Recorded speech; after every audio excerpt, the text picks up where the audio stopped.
Présence protestante vous propose ce matin la retransmission d'un culte de l'église protestante malgache en direct de l'église de la Rédemption à Paris. Vous allez vivre une célébration musicale soutenue par une grande chorale.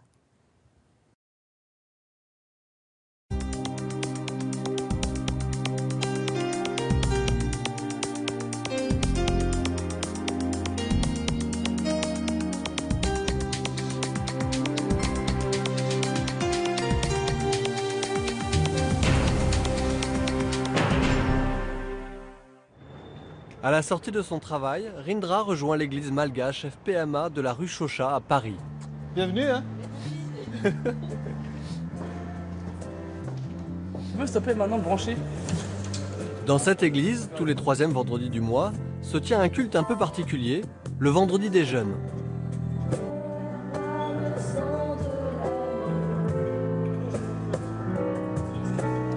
Et alors que les chœurs de la jeune génération commencent à faire doucement vibrer l'église, dans une petite salle à l'écart, leurs aînés se sont rassemblés pour conduire la vie de la communauté. Ici, on échange et on prie toujours en malgache.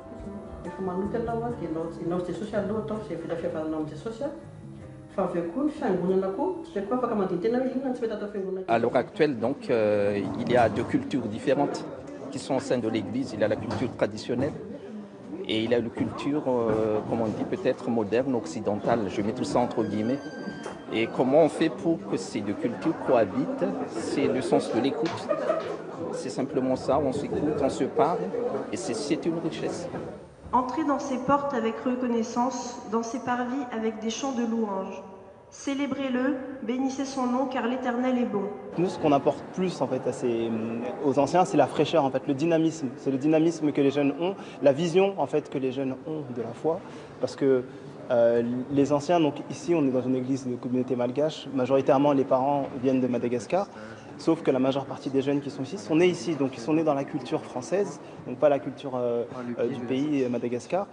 Et les jeunes en fait apportent en fait cette foi vécue en France. Et c'est ça que les adultes ne connaissent pas, et c'est ça vraiment qu'on apporte. On voit que les enfants se remettent en question, donc c'est quelque chose qui est en train de mûrir et ils sont en train de le vivre. Ça renouvelle la foi, ça nous donne un dynamisme, une espérance.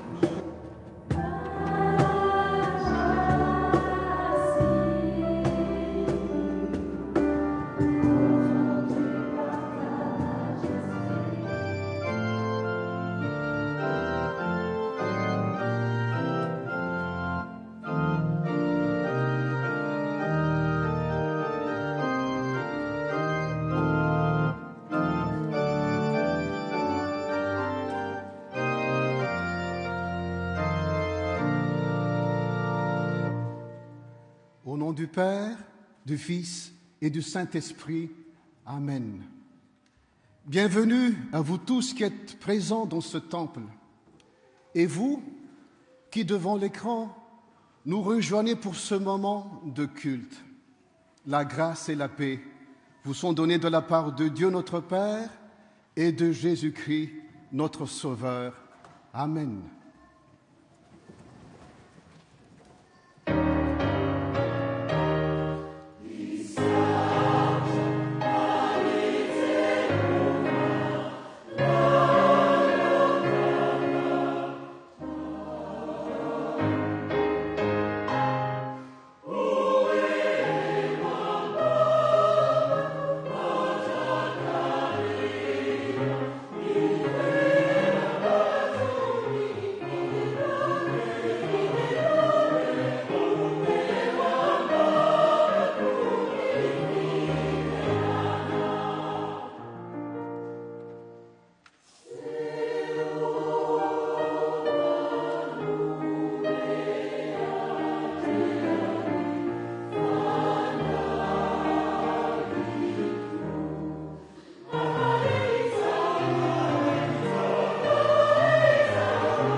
Nous te sommes reconnaissants, ô Dieu notre Père, pour ce temps que tu nous accordes de pouvoir nous mettre à part devant toi, pour faire une pause de tout notre labeur et de toutes nos préoccupations. Ô Dieu d'amour, toi dont la sainteté, la majesté et la gloire ne peuvent être contenues dans les cieux des cieux, tu déclares être parmi nous. Quelle grâce pour nous d'être en ta présence. Dieu, notre Père, nous voulons te dire ensemble que nous sommes heureux d'être tes enfants. À toi soit la gloire dans l'Église et en Jésus-Christ. Amen.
Écoutons, mes frères et sœurs, comment Dieu veut être servi. Le Seigneur, ton Dieu, est le seul Seigneur. Tu l'aimeras de tout ton cœur, de toute ton âme, de toute ta pensée et de toute ta force. C'est là le premier et le grand commandement. Et voici le second qui lui est semblable. Tu aimeras ton prochain comme toi-même. Aucun autre commandement n'est plus grand que ces deux-là. L'apôtre Jean dit, « Si nous confessons nos péchés, Dieu est fidèle et juste pour nous les pardonner et pour nous purifier de toute iniquité. » Prions. Seigneur, pardon parce que, pensant t'aimer et te servir, nous devenons orgueilleux et faisons souvent ce qui est contraire à ta volonté. Nous nous croyons saints et parfaits. Dans nos paroles, nous blessons ceux que tu veux guérir. Nous tuons ceux que tu veux ressusciter. Nous égarons ceux que tu cherches. Devant la croix où s'exprime l'immensité de ton amour, nous sommes confus. Purifie-nous de tous nos péchés et permets-nous d'être en communion avec toi et en communion les uns avec les autres. Au nom de ton Fils, Jésus-Christ. Amen. Jésus dit, « Ce ne sont pas ceux qui se portent bien qui ont besoin de médecins, mais les malades.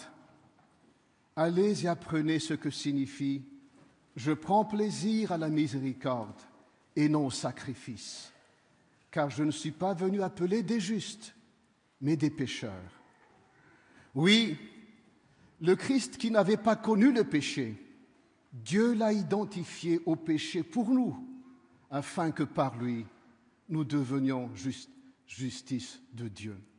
Vos péchés sont pardonnés. Alléluia. Amen.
Jésus. Le soir de ce même dimanche, les portes de la maison où les disciples se trouvaient rassemblés étaient fermées, car ils avaient peur des chefs juifs. Jésus vint alors se présenter au milieu d'eux et leur dit « Que la paix soit avec vous ». Après avoir dit cela, il leur montra ses mains et son côté. Les disciples furent remplis de joie en voyant le Seigneur. Jésus leur dit de nouveau « Que la paix soit avec vous. Tout comme le Père m'a envoyé, moi aussi je vous envoie. » Après ces paroles, il souffla sur eux et leur dit « Recevez le Saint-Esprit. Ceux à qui vous pardonnerez les péchés, ils leur seront pardonnés. Ceux à qui vous leur retiendrez, ils leur seront retenus. » Thomas, appelé Didyme, l'un des 12, n'était pas avec eux lorsque Jésus vint. Les autres disciples lui dirent donc « Nous avons vu le Seigneur. » Mais il leur dit « Si je ne vois dans ses mains la marque des clous, et si je ne mets mon doigt dans la marque des clous, et si je ne mets ma main dans son côté, je ne croirai point. » 8 jours après, les disciples de Jésus étaient de nouveau dans la maison, et Thomas se trouvait avec eux. Puis il dit à Thomas, « Avance ici ton doigt et regarde mes mains. Avance aussi ta main et mets-la dans mon côté, et ne sois pas incrédule, mais crois. » Thomas lui répondit, « Mon Seigneur et mon Dieu. » Jésus lui dit, « Parce que tu m'as vu, tu as cru. Heureux ceux qui n'ont pas vu et qui ont cru. » Amen.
Pardonner,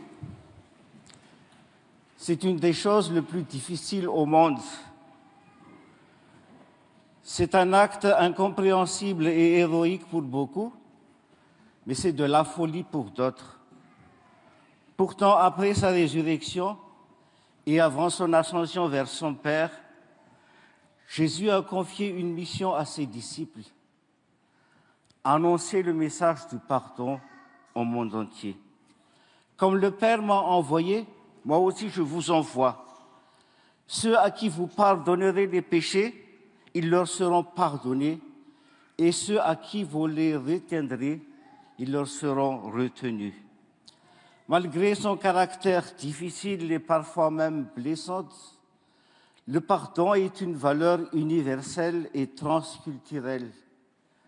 En effet, quelle que soit notre culture, quelle que soit notre position, que nous soyons parents ou enfants, mari ou femme, un jour ou l'autre, on sera placé devant ce choix. Allons-nous, oui ou non, pardonner? Pourquoi donc Jésus aimerait-il offrir son pardon au monde entier? Le monde en a-t-il besoin? Ou à quoi cela va-t-il servir? Un élément de réponse à toutes ces questions se trouve dans notre texte. En effet, avant de confier à ses disciples le message du pardon, Jésus a accompli un geste et un acte qui rappellent le passé. Car il est écrit, après ces paroles, il souffla sur eux et leur dit, recevez le Saint-Esprit. C'est un acte du passé, dans la mesure où Dieu fit de même au commencement de toutes choses. L'Éternel Dieu façonna l'homme avec la poussière de la terre, il insuffla un souffle de vie dans ses narines et l'homme devint un être vivant. Alors, Pourquoi Jésus refait-il ce geste?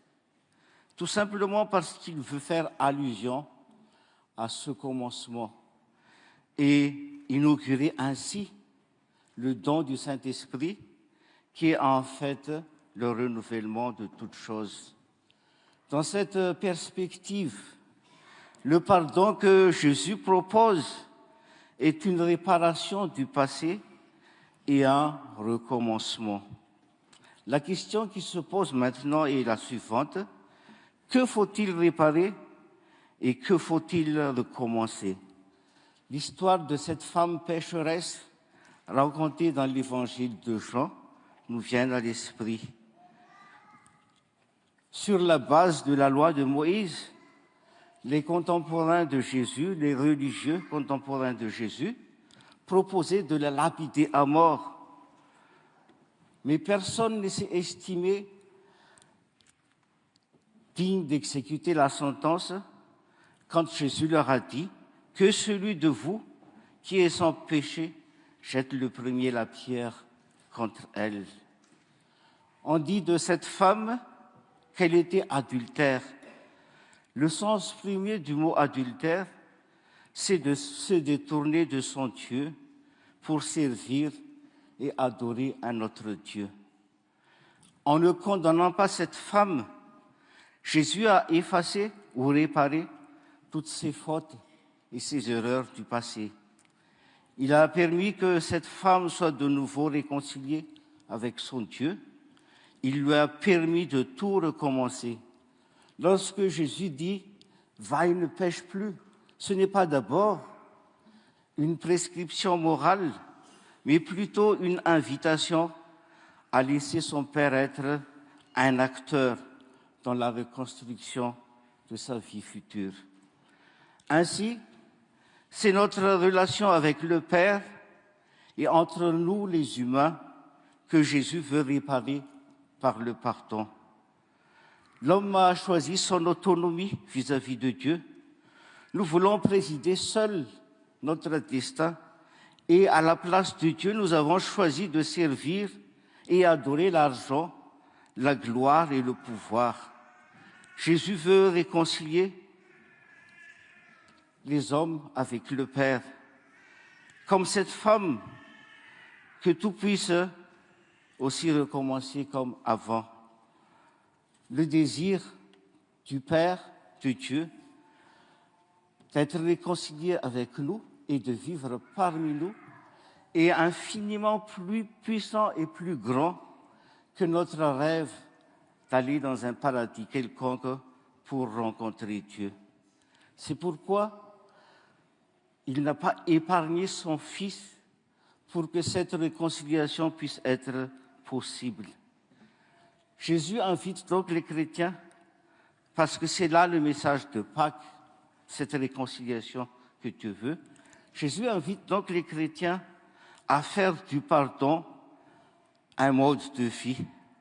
Car comment allons-nous être cohérents avec notre message, celui d'un Dieu qui veut se réconcilier avec nous, alors que nous-mêmes, nous ne savons pas pardonner? Aussi, une dernière question se pose.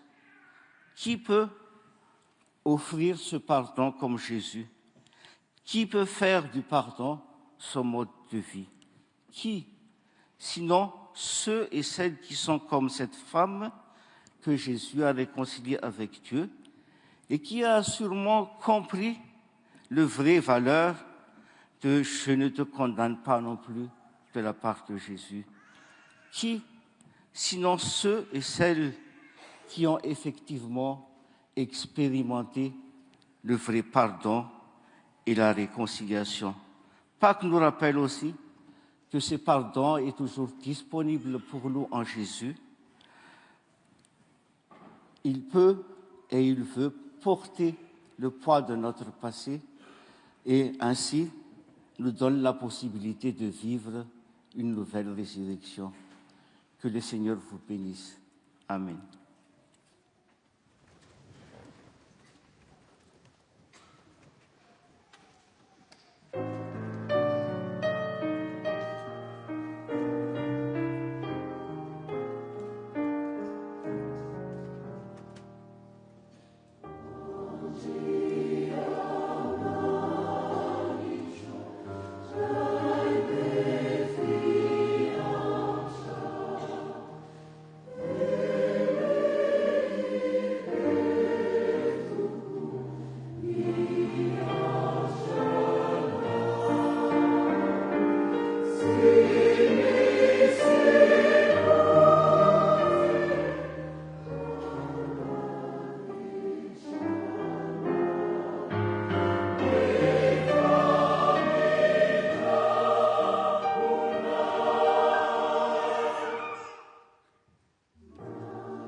Je vous invite à la prière. Seigneur notre Dieu, notre Père, nous te remercions de nous avoir permis d'entendre ta parole. Enracine-la dans nos cœurs pour qu'elle produise la foi, l'espérance, l'amour, et que nous puissions aussi être attentifs aux personnes autour de nous qui traversent des difficultés dans notre société. Nous remettons alors entre tes mains les personnes malades, les personnes qui se sentent seules, les personnes endeuillées, celles qui ont perdu toute espérance. Suscite, Seigneur, des hommes et des femmes de bonne volonté pour les accompagner et les écouter, afin qu'elles puissent sentir ta présence, qu'elles retrouvent ainsi la foi et l'espérance. En cette période d'élection présidentielle, nous remettons entre tes mains la destinée de la France. Que la paix, la confiance dans l'avenir règne au sein du peuple français. Nous te confions également notre pays, Madagascar. Tu connais, Seigneur, les difficultés actuelles et tu entends les prières de tous les Malgaches qui aspirent au bonheur.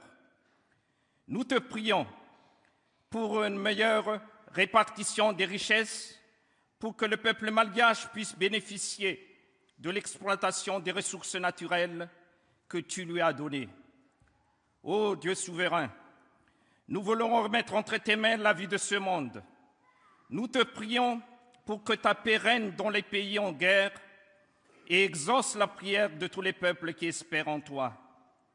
Et en communion avec tous les chrétiens du monde entier, nous te disons, notre Père qui es aux cieux, que ton nom soit sanctifié, que ton règne vienne, que ta volonté soit faite sur la terre comme au ciel.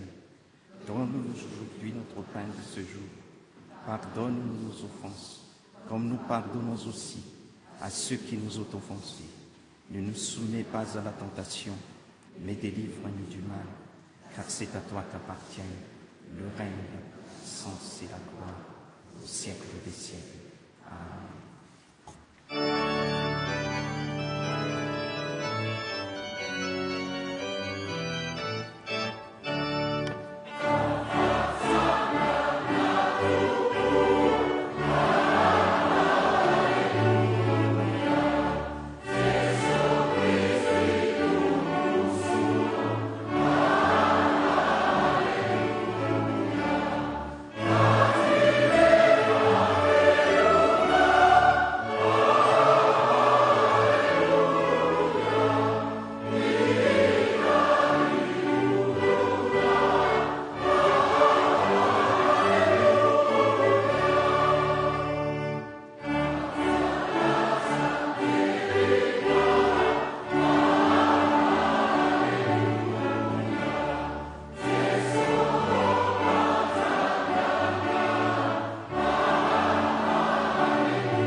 Recevez la bénédiction de notre Seigneur.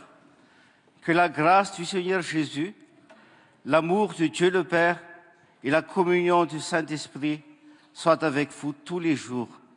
Allez dans la paix du Seigneur. Amen.